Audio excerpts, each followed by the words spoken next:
The Biden administration this past Monday had reversed a policy imposed under the former squatter Donald Trump that drastically had weakened the government's power to enforce a century-old law that protects most U.S. bird species. Trump ended criminal prosecutions against companies responsible for bird deaths that could have been prevented. The move halted the enforcement practices under the Migratory Bird Treaty Act in place for decades, resulting most notably in a $100 million settlement by energy company BP after the 2010 Gulf of Mexico oil spill killed about 100,000 birds, according to federal data. Some scientists have said that number could be higher.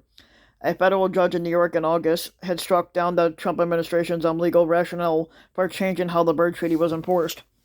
But the administration did not abandon its policy, rejecting concerns that many more birds would die and remaining adamant that the law had been wielded inappropriately to penalize the accidental bird deaths. The Interior spokesman Tyler Cherry had said that the Trump policy overturned decades of bipartisan and international consensus and allowed industry to kill the birds with impunity.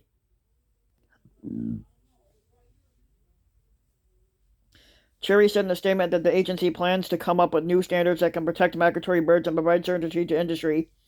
Details on the new standards were not immediately made public, but advocacy groups on behalf of the tens of millions of bird watchers in the U.S. said Monday that they want a permitting system to more closely regulate the hundreds of millions of birds that die annually in collisions with the wind turbines after landing in oil pits and from other industrial causes.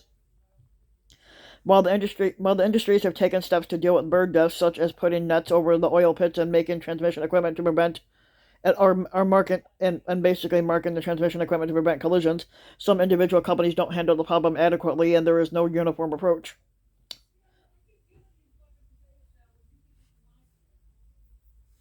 There really had been a lot of collaboration and a fair amount of consensus about what best management practices looked like for most major industries, said Sarah Greenberger, who is a senior vice president with the Audubon Society, which is a bird advocacy group.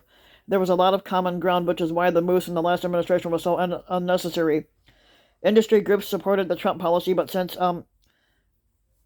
President Joe Biden took office, they have expressed willingness to work with the Democrat. The American Petroleum Institute on Monday called for policies that support environmental protection while providing regulatory certainty, while the Edison Electric Institute pledged cooperation as regulators had developed the new standards. The migratory bird policy was among dozens of Trump-era environmental actions Biden had ordered reconsidered on his first day in office. The former federal officials and environmental groups and Democrats in Congress said that many of Trump's rules were meant to benefit private industry at the expense of conservation. More than 1,000 North American bird species are covered by the treaty, from the fast-flying peregrine falcon to tiny songbirds and more than 20 owl species. The non-native species and some game birds, like wild turkeys, are not on the list.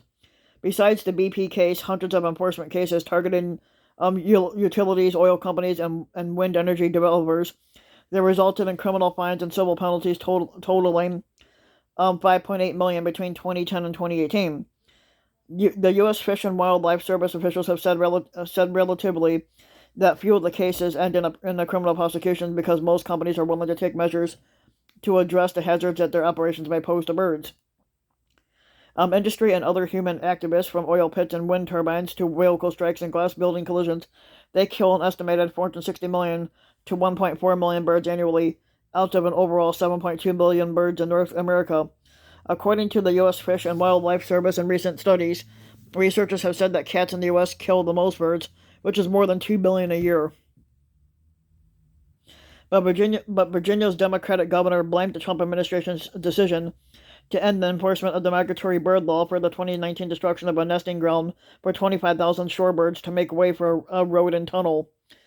The 1918 Migratory Bird Treaty came after many U.S. bird populations had been decimated by the hunting and poaching, and much of it for the feathers for women's hats.